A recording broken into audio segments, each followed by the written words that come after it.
इतना बड़ा बिल देख मुझे तुम्हारा नाम भूल गया है, तो पिन याद रहेगा। Which one? Which one you want? No, no, juice. Take a juice.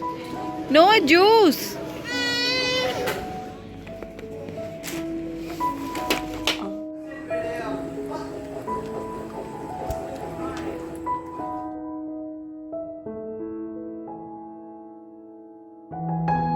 बिस्मिल्लाहिर्रहमानिर्रहीम जी, अस्सलाम वालेकुम। कैसे हैं आप सब? उम्मीद करती हूँ बिल्कुल ठीक ठाक खैरियत से होंगे और अपनी ज़िंदगी खुशी से गुजार रहे होंगे। तो जी पिछला कोई एक हफ़्ता हमारा बड़ा बिजी गुजरा और बड़ा ही टेंशन में गुजरा, क्योंकि कॉकरोचेज़ ने हमारी ज़िंदगी को जो है ना बड़ा ही परेशान कुन बनाया हुआ था, सत्यानाश कर दिया था हमारे घर का। हमारे घर में कॉकरोच ज़्यादा और हम कम रहते थे, तो हम लोगों ने फाइनली सोचा कि अब हम कुछ इसका सोल्यूशन पक्का पक्का निकालते हैं, से छुटकारा हासिल करने के लिए कोई हल निकालते हैं। भर के स्प्रे आजमाने के बाद और सारे जो इतने भी पाउडर्स आजमाने के बाद जब काकरोच की आबादी बढ़ती गई, तो हम लोगों ने सोचा कि चलें अब पेस्ट कंट्रोल को ही उनको थोड़े से पैसे कह देते हैं कि हमसे कमा लें। तो हमने बुलाया उनको और फिर उसके बाद पेस्ट कंट्रोल करवाया, और उन्होंने कहा कि जी आपके बच्चे छोटे हैं तो आपको 4-5 घंटे बंद करना पड़ेगा घर। तो हम लोग निकल गए रोड्स पे, हमने टाइम गुजारा रोड्स पे, और फिर उसके बाद हम लोगों ने सोचा कि चले जाके घर ओपन करते हैं और सफाई कर लेते हैं। फिर हुआ वो जो मैंने बिल्कुल भी नहीं सोचा था। मेरे भाई और मैं अंदर आए और हम लोगों ने मैट्रेस जैसे उठाया तो नीचे काकरोच का एक बड़ा सारा झुंड बाहर निकल के सामने हम पे हमला कर दिया उन लोगों ने। फिर मैं और मेरे भाई तो फ़ौरन डर गए। हमने कहा लो भाई, हमने इतने पैसे लगा दिए, हमने पेस्ट कंट्रोल वालों को भी अच्छा खासा पैसे दे दिए, तो ये तो मामला वहीं का वहीं है, जैसे का तैसा। फिर जी अब क्या था कि हम लोग अब ना सोने के, हमारे घर के हालात तो सोने वाले थे ही नहीं। सारा सामान उठा के हमने बाहर रखा हुआ था, हर चीज़ गंद मचाया हुआ था बहुत ज़्यादा। तो अब हम लोग बाहर खड़े हुए, हम सोच रहे हैं कि अब क्या करें, कहाँ जाएं, आधी रात का टाइम है जी, अब हम लोगों ने कहीं ना कहीं तो जाना ही है। खैर हम लोगों ने क्या किया, मेरे हस्बैंड मुझे छोड़ा मेरी फ्रेंड की तरफ अजमान, और उन्होंने कहा कि मैं अब क्या करता हूँ 2 दिन में अपना सारा यहाँ पे वाइंड अप करके और तो मैं आप लोगों को वापस ले आऊँगा। और फिर आधी रात को हम लोग निकले अजमान, तकरीबन 12-1 बजे का टाइम था, और फिर मुझे नवीद छोड़ के आ गए थे बरखा की तरफ। फिर वहाँ पे हमने एक दिन गुजारा और उसके बाद नवीद का दिल नहीं लगा, और फिर उन्होंने जो प्लान किया था वो बिल्कुल भी पूरा नहीं कर सके और अगली ही रात हमें लेने पहुँच गए वापस। फिर क्या हुआ कि हमने क्लीनिंग सर्विसेज वालों से थोड़ी सी उनको भी पैसे देने का सोचा कि चलो भाई उनका भी बिज़नेस हमारी वजह से ही चल रहा है, तो हमारे जैसे लोग अगर नहीं कुछ ऑर्डर करेंगे, सर्विसेज नहीं लेंगे तो कौन करेगा। तो हमने थोड़ा सा उनको भी बिज़नेस दिया, हमने उनसे 2 बंदियाँ मंगवाई जी। 3-4 घंटे लगे और मैंने उनके साथ भी काम करवाया और हमने घर का सफाई करके सेटिंग कर दी। फिर जी अब ख़त्म हुई थी सारी ग्रॉसरी। मैंने सोचा था जिस दिन हमारी क्लीनिंग हो जाएगी ना, तो उस दिन हम करने जाएंगे ग्रॉसरी, ताकि मैं फ्रिज साफ़ कर लूँ, सारा घर साफ़ कर लूँ, वरना ग्रॉसरी कहाँ संभालती फिरूँगी मैं। तो हम चले गए लुलू, और हमारी मंथली ग्रॉसरी रहती थी। और वैसे आप लोगों को लग रहा होगा थंबनेल में तो कुछ और था, तो यहाँ तो कुछ और बातें करी। तो हाँ, मैं आज वो टॉपिक भी डिस्कस करने वाली हूँ, क्योंकि मेरा काफ़ी दिन से ये दिल कर रहा था कि मैं इस पर वीडियो ज़रूर बनाऊँ और मैं ये चीज़ें ज़रूर डिस्कस करूँ कि आपकी ज़िंदगी में कौन सी चीज़ें अहम हैं और कौन से लोग ज़्यादा अहमियत रखते हैं, और किन लोगों को आप लोगों को समझ जाना चाहिए कि वो रियल नहीं है और आपके साथ बिल्कुल भी उनकी जो फीलिंग्स अटैच हैं, या वो लोग जो आपसे अटैच हैं वो दिखने में कुछ और अंदर से कुछ और है। तो जी बस वीडियो तो पूरी देखिएगा, ठीक है। वीडियो में आपको बहुत कुछ मिलेगा। मैं ग्रॉसरी की पहले डिटेल आपको बताने लगी थी कि ग्रॉसरी में मोस्टली जो मुझे सबसे ज़्यादा जो लुलू की अच्छी चीज़ है वो ये है कि यहाँ पे वेजिटेबल और फ्रूट्स बहुत ज़्यादा फ्रेश मिलते हैं, और आपको मतलब बासी कोई भी चीज़ मोस्टली नहीं मिलती, आपको हर चीज़ फ्रेश अवेलेबल होती है। तो मैं ज़्यादातर जो ग्रॉसरी में आइटम है ना, ये सब्ज़ी वाले, वो मैं लुलू से ही लेना पसंद करती हूँ। मुझे बहुत पसंद है इनका फ्रूट्स, वेजिटेबल्स, और पता नहीं कौन से कंट्री के ना ग्रेप्स हैं, मेरे बच्चों को ये बहुत पसंद है और मैं ये हर बार ले आती हूँ 1-1.5 किलो, और वो माशाल्लाह से खा लेते हैं। और खाने में उनको सेब, एप्पल बहुत कम ही खाते हैं, बाकी ये सब चीज़ें मैं ले लेती हूँ। No sit, you like it.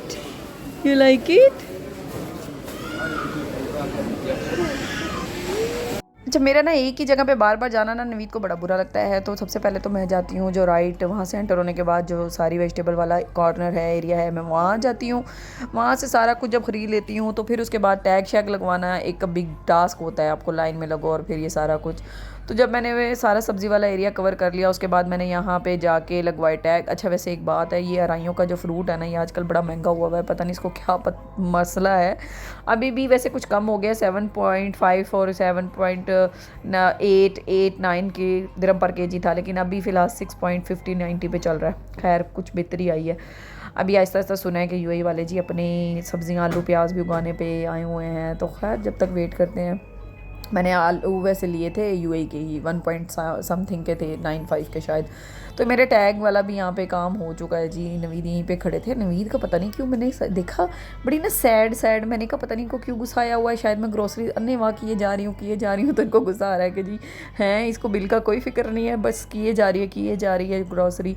लेकिन क्या करूँ यार, जब आपका सामान ही सारा मेरा बिल्कुल एंड था, मंथ का एंड चल रहा था तो शुरू हो चुका था, लेकिन मैंने ग्रोसरी के नाम की चीज़ नहीं ली और ये पेस्ट कंट्रोल के चक्करों में मेरा और ज़्यादा लेट हो गया काम।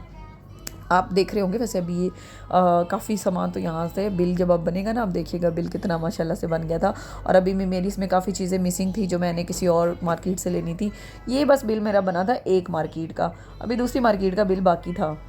मटन और चिकन वगैरह मैं दूसरी मार्केट से लेती हूँ, मटन ख़ास तौर पे वो हम लोग बुचर शॉप से लेते हैं, तो वो भी बाकी है और कीमा वगैरह बाकी है, ग्रोसरी की कुछ 2-4 आइटम बाकी हैं।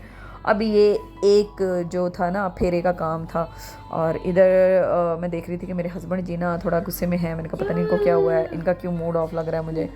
तो मैंने उनसे पूछा, मैंने कहा आपको हुआ क्या है, आपका क्यों आप गुस्से में लग रहे हैं वैसे ना। नहीं क्या हुआ है,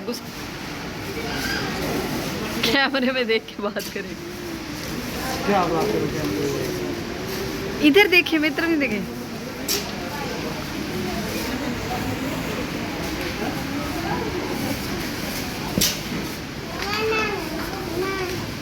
मैंने कंप्लेन कर दी है कि मेरे परमिशन के बगैर मेरी वीडियो बनाई जा रही है। हाँ, फिर मैंने कहनामा लेके पहुंच जाऊंगे। ये कहनामा हो गया, उसको डबल केस बनेगा। क्या बोला तूने? अच्छा जी, उसके बाद मैंने लिया चिकन और मेरा ना एक मेरे साथ ये भी हुआ कि मैंने ना चिकन बिरयानी बनानी थी। सैटरडे को कुछ प्लान था नवीद का, तो हमने पेस्ट कंट्रोल करवाया, हम लोगों ने करवा लिया था। फ्राइडे को प्लान ये था कि हम लोग सैटरडे को हमारी घर में छोटी सी एक दावत रखी गई थी। दावत तो नहीं कह सकते, गेट टुगेदर मेरे हस्बैंड के फ्रेंड्स का। तो हम लोगों की कोशिश थी कि हम लोग सैटरडे तक सारा वाइंड अप कर लें, लेकिन हुआ ये उनका लक कि हमारा ये पेस्ट कंट्रोल ही नहीं ठीक हुआ था। हमने दोबारा करवाया और काम लंबा हो गया। तो फ्रिज मेरा जो यहाँ पे पेस्ट कंट्रोल करवाने के बाद फ्रिज किया था बंद और वो कहीं ख़राब हो गया। और मैंने जो चिकन वगैरह हर चीज़ जो मेरी ग्रॉसरी की कुछ आइटम्स पड़ी थी फ्रिज में, शामी कबाब मैंने बना के रखे हुए थे, फ्रीज़ किए हुए थे, वो सब कुछ ख़राब हो गया। जब मैं नेक्स्ट डे आई तो सब कुछ अनफ्रीज़ था और स्मेल से बुरी हालत थी फ्रिज की। तो मुझे सब कुछ वॉश करवाना पड़ा और मतलब कि जितना भी ग्रॉसरी आइटम था, जितना भी चिकन वगैरह मटन पड़ा था फ्रिज में, सब ख़राब हो गया। मार्केट में जाए तो अजान को अपनी सेपरेट ट्रॉली चाहिए होती है, उसने ले लेके इधर उधर भागना होता है। और यहाँ पे हमारी जो ट्रॉली है ना इतनी फुल हो गई थी कि वो कह रही थी कि बस करो, मुझे और मुझ में और चीज़ें मत घुसाओ, मैं थक गई हूँ। और ईमान को भी हमने पकड़ा हुआ था और ईमान कभी गोद में जा रही थी तो कभी ट्रॉली में बैठ रही थी और उसको टेढ़ा करके पता नहीं किस तरीके से बैठी थी, रिलैक्स होकर भी मुझे लग रहा था अनकम्फर्टेबल है, बट वो अपने आप में एक टांग सीधी करके बैठ के बड़े मज़े से बैठी हुई थी। और अजान उठा के अपनी ट्रॉली कभी इधर जा कभी उधर जा। अच्छा, मैंने यहाँ से लिए थे ईमान के लिए फ्लेवर्ड योगर्ट, वो एक ये छोटा वाला जो योगर्ट है आई थिंक 100 ml का होता है कितने का, तो ये वो सुबह के टाइम खा लेती है माशाल्लाह। तो मैं इसको ये आजकल खिला रही हूँ, तो मेरा दिल किया मैं इसके लिए ये भी ले लूँ। दूध वगैरह ख़रीद लिया। फिर उसके बाद हमारी ग्रोसरी के ऑलमोस्ट सारे डन हो चुकी थी और हम लोग जा रहे थे काउंटर की तरफ। वैसे काउंटर पर जाने से पहले ना मैं सारा एक राउंड दोबारा लगाती होती हूँ, मेरी आदत है, पता नहीं मेरी क्यों ऐसी कि जब जाते हुए जब फिनिश हो जाता है सारा, तो ये जो रेडी टू ईट आइटम होती हैं और बेकरी आइटम होती हैं ये आती हैं। यहाँ से अजान ने लाजमी कोई ना कोई डोनट पेस्ट्री वगैरह कुछ ना कुछ ख़रीदना होता है। तो बस ये अजान ने यहाँ से पेस्ट्री ली और ईमान के लिए, वैसे बेचारी के लिए ना नवीद कह रहे इसके लिए भी कुछ ले लो, लेकिन वो ये चीज़ें नहीं खाती। मीठा तो उसको बिल्कुल भी पसंद नहीं है, मीठे से उसकी नहीं बनती। अजान खाता है मीठा और ईमान को तीखा पसंद है। और ईमान स्पाइसी भी थोड़ा बहुत खा लेती है, अजान बिल्कुल भी स्पाइसी चीज़ें नहीं खाता। खैर मैं ईमान को तो आदत डाल रही हूँ कि वो हर चीज़ खाए, थोड़ा स्पाइसी भी रख देती हूँ उसका खाना, तो वो खा लेती है। गलती से मैंने लिए अपने कोक उठा ली और ईमान के लिए जूस उठाया, लेकिन वो ज़िद करने लगी जी थी उसको तो कोक चाहिए। Which one? Which one you want? No, juice. Take a juice. No, juice. Iman, juice. Juice. Juice is healthy.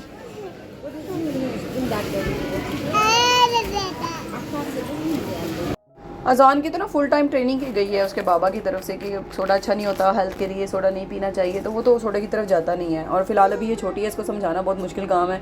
तो ये तो बस कहती मुझे कोल्ड ड्रिंक दे दो, इसने मुझे स्कैन के लिए भी नहीं रखने दे रही थी। और यहाँ पे हम लोगों का स्कैनिंग का टाइम आ गया था और माशाल्लाह से हमारी ग्रॉसरी बहुत ज़्यादा थी। अनएक्सपेक्टेडली मैं नवीद भी देख के हैरान हो रहे थे, कहते हैं बेगम इतना ज़्यादा सामान। तो मैंने कहा भई अभी तो ये है काफ़ी कुछ रहता है, अभी तो मैंने कुछ लिया है और अभी मेरा सरफ़ रहता है, मुझे सरफ़ में कुछ ऑफ़र नहीं नज़र आई, काफ़ी एक्सपेंसिव लग रहा था। तो मैंने कहा वो किसी और मार्केट में देख लूँगी। कुछ और भी चीज़ें थी जो मुझे यहाँ से नहीं मिली, बट जितना मैक्सिमम मैं ले सकती थी मैंने यहाँ से ख़रीद लिया सामान। और अभी जो बात है कि बिल जब बना ना तो मेरे हस्बैंड के एक्सप्रेशन देखने वाले थे। मैं अभी आपको बताती हूँ कि वो क्या कह रहे थे। ये जान के जो हर बार उसने करना होता है, उसने जाके अपनी एक गाड़ियाँ ख़रीदी, ऊपर वाले पोर्शन में चला गया अपने बाबा के साथ और वहाँ से गाड़ियाँ ख़रीद के ले आया। और मैं यहाँ पे बनवा रही थी ग्रॉसरी का बिल।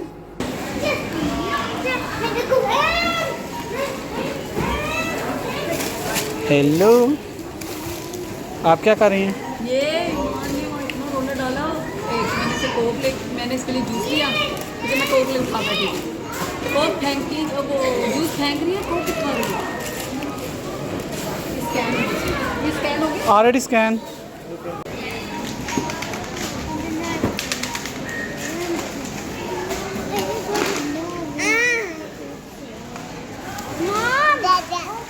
ये सिर्फ अपना है कि तुम पूरे मोहल्ले का लेके जा रहे हो सामान? बहुत ज़्यादा ही हो गया। मैं आपको जानते ही नहीं कौन हो आप। ओहो, नंबर 056 956 4488 4488।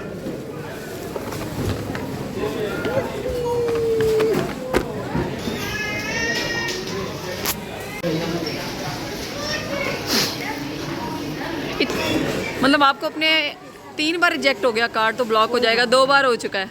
इतना बड़ा बिल देख के ना बंदे को पता नहीं। मुझे तुम्हारा नाम भूल गया कि तुम्हारा नाम क्या है। Thank you. इतना बड़ा बिल देख मुझे तुम्हारा नाम भूल गया है। पिन याद रहेगा? 3 बार पिन गलत लगाई है। इतना बड़ा बिल देखने के बाद ना नवी से पिन, क्योंकि 500 से अबव बिल हो तो वहाँ पे पिन मांगते हैं, तो नवी तो पिन ही भूल गए। खैर मुझे इस बात पे हंसी आई और फिर मुझे कहते हैं मैं तुम्हारा नाम भूल गया इतने बड़ा बिल देख के, तो ये तो पिन है। हम लोग घर आए, मैंने सारी ग्रॉसरी वगैरह सेट की, फिर उसके बाद और सारा क्लीन अप वगैरह करके हम लोग सो गए। मैं आती हूँ जी अपने बस टॉपिक की तरफ। अच्छा जी, तो फिर थोड़ा सा टॉपिक को डिस्कस कर लिया जाए कि क्या मैंने टॉपिक रखा। वो ये था कि आपकी लाइफ में बहुत से आपके फ्रेंड्स होते हैं, अच्छे क्लोज़ थोड़े से, और थोड़े से जिनसे आप थोड़ा गैप से मिलते हैं, लाइक कभी कभी मुलाकात होती है, और वो जिनसे आप अपनी ज़िंदगी की हर चीज़ शेयर करते हैं। मतलब आपके डिफरेंट लाइफ में डिफरेंट स्टेजेस और डिफरेंट किस्म के फ्रेंड्स होते हैं। मतलब आपकी प्रायोरिटीज़ के हिसाब से डिफरेंट होते हैं। किसी को आप किस तरह की प्रायोरिटी देते हैं, किसी को किस तरह की। लेकिन समटाइम ऐसा होता है कि आप अपनी लाइफ में कुछ लोगों को बहुत ज़्यादा उनके औकात से ज़्यादा इंपॉर्टेंस देते हैं। यस, ये आपने सही सुना, औकात से ज़्यादा, क्योंकि वो लोग आप डिज़र्व नहीं करते, क्योंकि आप लोगों को उनके असली रंग नहीं पता होते कि वो एक्चुअली अंदर से क्या हैं और बाहर से क्या हैं। पता तब आपको चलता है जब आप किसी थर्ड से पता लगता है कि वो आपके बारे में ये कह रहा था या वो आपके बारे में ये कह रहा था। तो हाँ, ऐसा ही है। दोस्ती वो नहीं होती जो आपके मुंह पे आपको लगता है कि कोई अगर आपके मुंह पे आपकी अच्छाई कर रहा है और आपको हर तरीके से इंपॉर्टेंस दे रहा है, भाई बहन या वाला रिश्ता बना के रखा हुआ है उसने, या आपकी बहुत अच्छी वो दोस्त हैं, बहुत अच्छे दोस्त हैं, चाहे वो मेल हैं या फीमेल हैं, जो आपकी मुसीबत में आपके काम नहीं आते या फिर आपके बुरे वक्त में आपके पास खड़े नहीं रहते। तो मेरा नहीं ख्याल ऐसे दोस्तों की आपको ज़रूरत है, क्योंकि अच्छे बुरे वक्त में ही आपको पता लगता है कि आपका असल दोस्त क्या है, कौन है कौन नहीं। एक तो पहचान होती है ये कि आपके अच्छे बुरे वक्त में अगर कोई काम आ जाए तो वो आपका बेहतरीन दोस्त है, और दूसरी पहचान ये होती है कि बेशक आपका दोस्त आपके मुंह पे आपकी तारीफ़ करे ना करे, लेकिन किसी दूसरे के सामने वो आपके बारे में अच्छे लफ्ज़ ही बोलता हो और अच्छा ही कहता हो। बाइटिंग करने वाले या किसी के सामने आपके बारे में बुरा बोलने वाले कभी भी आपके दोस्त नहीं हो सकते। वो तो वैसे हो गए ना कि एक सांप, आस्तीन का सांप हो गया जो आप अपने एक बगल में पाल रहे हो, और आपको एक दिन आके पता लगता है कि हाँ, वो बंदा आपके बारे में ये बात कर रहा है किसी थर्ड पर्सन के सामने, जो कि आपका सो कॉल्ड बहुत अच्छा दोस्त रह चुका है। खैर, ये तो बातें मैं इसलिए आपको बता रही हूँ कि आप लोगों को बड़े अच्छे से पता लग जाए। काफ़ी लोगों को इस चीज़ का आइडिया हो जाता है, लेकिन मेरे ज़िंदगी में 3-4 बार ऐसा हो चुका है कि मैं अपनी फ्रेंड जोन जो मेरा है उनमें मैंने लोगों को बहुत देर से जज किया। लेकिन चलो अल्हम्दुलिल्लाह वक्त के साथ साथ वो आपके लाइफ में से निकलते जाते हैं, तो वो माइनस होते जाते हैं। लेकिन मैं प्लस ऐड ऑन या मैंने वो वाला चक्कर भी नहीं रखा। मैंने किसी फ्रेंड सर्कल बहुत कम कर दिया है। मेरे कोई एक आधी फ्रेंड होंगी बस, उसके अलावा मैंने और बनाने ही छोड़ दिया, क्योंकि मैं बहुत हद से ज़्यादा कुछ स्वीट हो जाती हूँ और कि मुझे सारे के सारे ना निगल लेते हैं। कहते हैं ना हद से ज़्यादा स्वीट नहीं होना चाहिए कि लोग आपको निगल जाएँ, और हद से ज़्यादा कड़वा नहीं होना चाहिए कि लोग आपको थूक दें। लेकिन मेरा वो हो जाता है कि मुझे लोग निगल जाते हैं और फिर बाद में मुझे उनकी औकात और उनकी असलियत सामने आ जाती है किसी ना किसी मोड़ पर ज़िंदगी में। लेकिन चलो कोई बात नहीं, देर आए दुरुस्त आए, अक्ल आ जानी चाहिए। तो बस ये थी। और मेरे साथ एक बार नहीं हुआ, मेरे साथ काफ़ी बार हो चुका, लेकिन फिर भी मुझे अक्ल नहीं आती। अल्लाह करे अब आगे अक्ल आ जाए खैर इस बात से। और मैं यहाँ बना रही थी जो है दलीम, लोग हलीम भी कहते हैं लेकिन लोग कहते हैं इसको नहीं कहना चाहिए। तो दलीम बना रही थी। मैंने सारी 4 दालें और गंदम साथ ले ली थी और उनको मैंने सोक किया था, फिर उसको मैंने कुक कर लिया था प्रेशर कुकर में। दाल में मैंने सिर्फ डाली थी हल्दी, नमक और उसके अलावा मैंने साबुत गरम मसाला डाला था और कुछ भी नहीं। फिर उसके बाद जो मैंने चिकन बनाया था ना, चिकन में मैंने ऐड किया था गरम मसाला पिसा हुआ, साबुत तेज़पत्ता और इसके अलावा बाकी सारे मसाले, नमक, मिर्च, हल्दी वगैरह, ये मैंने बनाई थी इसकी गार्निशिंग का सामान। उसके बाद मैंने जब सारा मसाला मेरा गल गया था, उसके बाद मैंने इसमें चिकन के रेशे करके डाल दिए थे। मुझे चिकन थोड़ा ज़्यादा चाहिए होता है, मतलब बड़े बड़े पीसीस। फिर उसके बाद मैंने इसमें दाल मिक्स की थी और पानी डाल के इसको अच्छे से पकने रख दिया था। तकरीबन मैंने 1 से 1.5 घंटा इसको अच्छे से पकाया था सुकून से। फिर उसके बाद जब ये हो गई तैयार, मैंने इसमें थोड़ा सा गरम मसाला और ऐड किया और इसको मैंने जो है नींबू, कटा हुआ अदरक, धनिया ये वगैरह सब कुछ डाल के सर्व किया। और मैं वैसे मेरे हस्बैंड को दाल चावल से ज़्यादा हलीम चावल पसंद है, तो मैं जो है दाल चावल से ज़्यादा ना हलीम चावल बनाती हूँ वैसे घर में। और उनको ना ब्राउन प्याज की गार्निशिंग बहुत ज़्यादा पसंद है। तो मैंने इसके साथ बनाए थे चावल, रोटी वो नहीं खाते इसके साथ, तो मैंने इसके साथ बॉयल किए थे चावल, तड़के वाले मैंने बनाए थे। यही सब मसाले डाल के आप कभी ट्राई कीजिएगा बनाने की, इतना मज़ेदार बनता है। कोई भी आपको डब्बों वाले मसाले डालने की ज़रूरत नहीं है, घर के मसालों से ही आपको बाज़ारी टाइप हलीम जो है ना उसका फ्लेवर आता है और बहुत ही मज़ेदार बनता है। ये देखें जी इसकी लुक फाइनल बहुत ही मज़ेदार, बहुत ही यम्मी हलीम बना था। मुझे इसके अदरक और इसमें नींबू मुझे बहुत ज़्यादा पसंद है, तो मैं ढेर डाल के खाती हूँ।